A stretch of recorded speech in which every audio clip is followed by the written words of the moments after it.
intensively. And this area of willful commencement of campaigns when the laws are clear. So we've minimized the challenges of logistics and the late distribution of materials tremendously, but it has not been eliminated. We even devised a strategy in terms of you take materials to the farthest places, before you take to the nearest places. Chairman of the Independent National Electoral Commission, Professor Attahiru Jega. While still on politics, the Speaker of the House of Representatives, Aminu Tambuwal, is promising that the House will toughen the law against domestic violence and gender discrimination. The Speaker believes the move would help bridge all gender gaps, encouraging discrimination, and promote gender equality as recognized by the Nigerian Constitution. The Speaker announced this move at the 3rd National Women in Parliament Summit in Abuja. Other lawmakers frowned at the low representation of women in Parliament, which helped place Nigeria at the 117th position among democratic nations with less than 6.8% of women. The fight against terrorism has not abated as it has claimed the lives of 50 Boko Haram suspects over the weekend. In Maiduguri, the Borno state capital, reports say the joint task force killed suspected terrorists in Zambamari ward of Jere local government area of Borno state. The 3 suspected terrorists on their way to Jigawa state were arrested by the Borno Express Motor Park on Saturday by volunteer youth, also known as civilian JTF. Reports say the JTF received an intelligence report that the insurgents had regrouped and were hiding in Zabamari ward, which led the JTF team to their hideout. Noticing their presence, the insurgents started shooting, but the JTF troops repelled the attack, killing 10 of them and leaving their corpses. The following day, the JTF stormed the same hideout to find them burying their dead. As they were spotted, the insurgents opened fire on the JTF and a gunfight began, leading to the death of 40 more Boko Haram suspects. Still to come on News Track, fuel scarcity rears its ugly head in the nation's capital as the National Union of Petroleum and Natural Gas Workers down tools. Do stay with us for details. The Honorable Commissioner, Public Complaints Commission, FCT, Barrister Obunike Ohebu, cordially invites the public to a one-day seminar on the role of the Public Complaints Commission in a democratic Nigeria under the distinguished chairmanship of His Excellency General Ibrahim Badamasi Babangida, retired keynote speaker, Comrade Adams Aliyu Oshomole, Governor of Edo State. Date, 4th July 2013. Time, 11 a.m. Venue, Atiku Abubakar Auditorium, Shehu Ado Center, Abuja. Special guest of honor, distinguished Senator David Mark, Alhaji Aminu Waziri Tambuwal. Guest speakers, His Excellency Governor Babangida Mawazu Aliyu, Alhaji Bamanga Tuko, PDP National Chairman, Mr. Okewali San, Mr. Olusegun Adeniyi, Ambassador David Mark Ray, Head, European Union Delegation to Nigeria and ECOWAS, Mr. Daniel Elumba, Chief Host, Senator Bala A. Mohammed, Honorable Minister of FCT. For more enquiries, call Lady Alice Ladi Yaro, Director of Investigation, PCC, FCT, Announcer.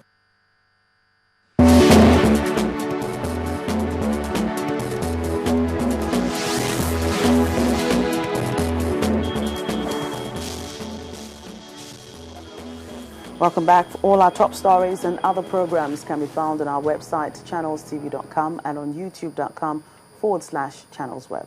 Visit m.channelstv.com if you're on the go to view us live on an iPad, iPhone, or BlackBerry.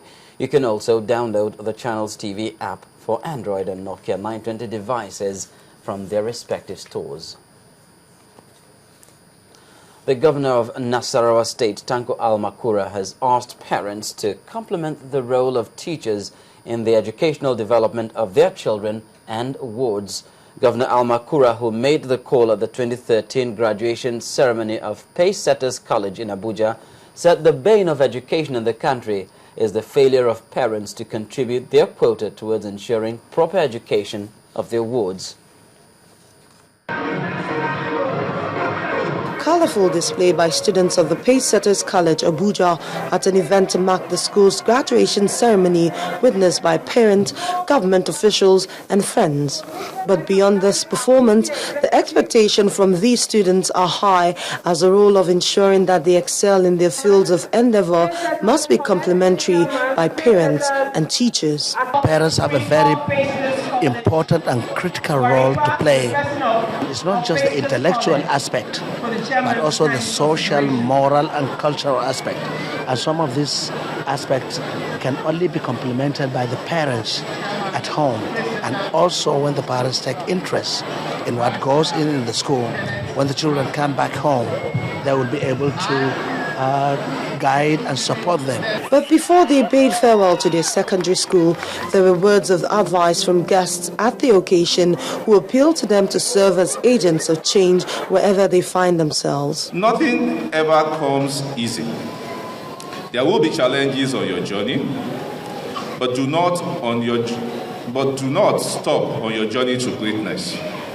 Be determined to see every stumbling block or challenge as a stepping stone to your greatness. 2, be contented. You must be contented with whatever you have and do not be covetous. With over 3 schools located in the heart of the Federal Capital Territory, the chairman of the Pacesetters School, Barrister Kenneth Umasobon, who says the school has lived up to its name for over a decade, is now poised to achieve more. The Nigerian education is on the improve, because with schools like Pacesetters are taking the lead now, setting the pace. Other schools will certainly follow. And if we together build a strong educational system, we are building a strong country. Give me a strong educational system of a country, I will tell you that this country is a strong school. What makes Nigeria strong will not be oil, it will not be tribe, it will not be the population, but the education we have. So it is the education that we are saying that every parent, if you can afford it, come and test of the quality in Pacesetters, in the educational value of Pacesetters.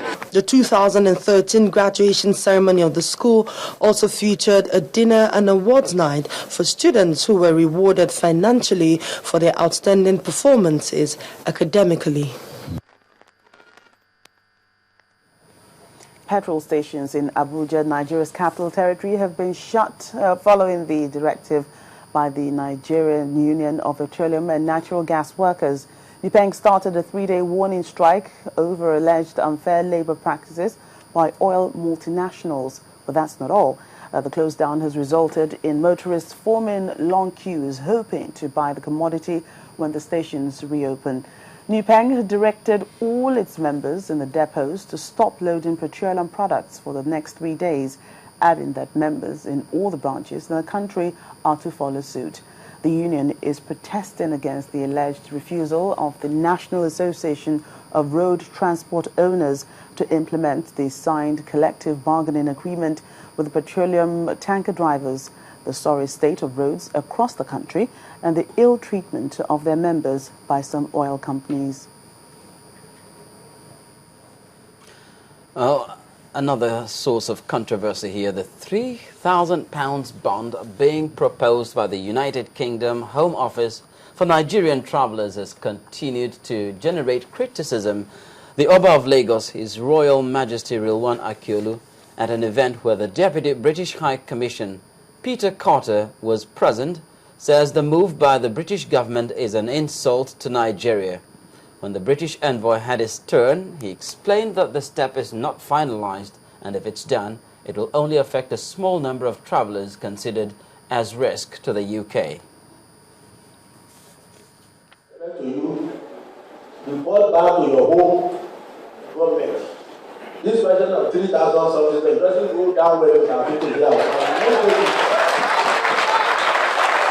I agree with you that people have the right to ensure that those who are entering into London have the new business to be there. That nobody is stopping. If the Nigerian government will cooperate with you to ensure that it is successfully done. But it's a big insult of Nigerians to come and say £3,000 for what? The Home Office, which is our Ministry of the Interior, is considering a pilot scheme involving a number of countries. Nothing has yet been confirmed.